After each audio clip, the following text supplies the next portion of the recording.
And I want to talk to you about body image because I guess as an athlete, especially as a cyclist, it's all down to power to weight. You want to be lean, you want to be light, you want to be powerful.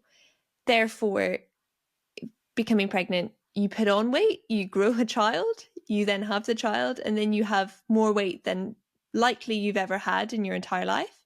And then you have, you go on this journey to perhaps lose it, get back to your race weight, but you also have a baby to look after. Mentally, what was the psychological impact maybe on body image? Was it something that bothered you, surprised you, going through it, still training, still working hard, yet, putting on weight because you're growing an actual child? How was that process? First time round, maybe, versus second time round? Um, it was quite hard. I think I would probably count myself quite lucky that in the cycling world, I've been in a very nice little corner of it where there hasn't really been a whole lot of pressure to be super skinny. And if anything, I've been encouraged to gain weight at times, which has been really nice because I think as a track endurance rider, it's where power is the most important. Power to weight is a little bit important, but power is what you really, really need. And power to CDA, like how airy you are, is really what's going to win you races. So that's what we put a lot more time and energy into. I feel like I've been very lucky with the environments I've been in. That said, I found being pregnant really, really hard. Especially, I think the comments that you get from people, which you get as an athlete, you get anyway. I think as soon as you meet someone and they find out you're an athlete, they will comment on something on your body. And I've been told within the same day by total strangers that I've got massive legs and tiny legs. And you're like, well, I know I should have some kind of body dysmorphia, but I'm not sure what it is. Yeah. But I know it's extreme.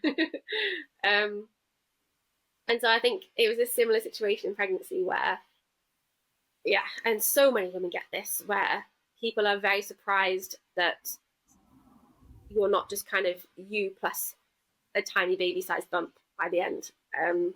And so you get a lot of comments like, God, are you still pregnant? You must have passed your due date now. The baby must be due any minute when you're like 6 months pregnant. Are you sure it's not twins in there? Like all that kind of stuff. And it was just relentless every single day. And I found that really hard to deal with because you've got so little control over it. Like some people do have a tiny bump, some people are huge. And I was one of the people that was huge. And there was nothing that I could really do. And I think afterwards as well, it surprised me how many people thought that as soon as you have a baby, you go back immediately to how you looked before. And people would be outwardly surprised that I still had, I guess, like kind of a baby bump after 2 or 3 weeks, or even after a few days. I sent a picture to my family from the hospital, and my sister said, "But you've had the baby, so why do you still look pregnant?" And I was like, "What? Where do you think it's going to go? Like, it takes a bit of time to go back to normal." And so I found that really, really hard. And I think a lot of it is the comments of like well-meaning people, but when you hear it again and again and again, it's really hard to take on. And yeah, it's a huge, it's just a huge change to go through, and you really don't have a huge amount of control over how your body responds to pregnancy. I trained a lot during my last pregnancy, and I still put on loads and loads of weight.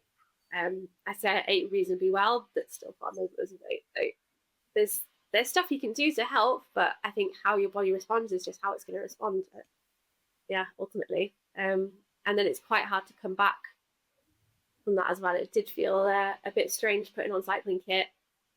Also because I had quite a lot of ab separation, which I think everybody has to some extent. But I really felt like putting on cycling kit, I didn't feel as kind of, I don't know, it just felt strange. It felt like putting it on somebody else's body. It was really, really, really odd. And that took a bit of time to go back to normal.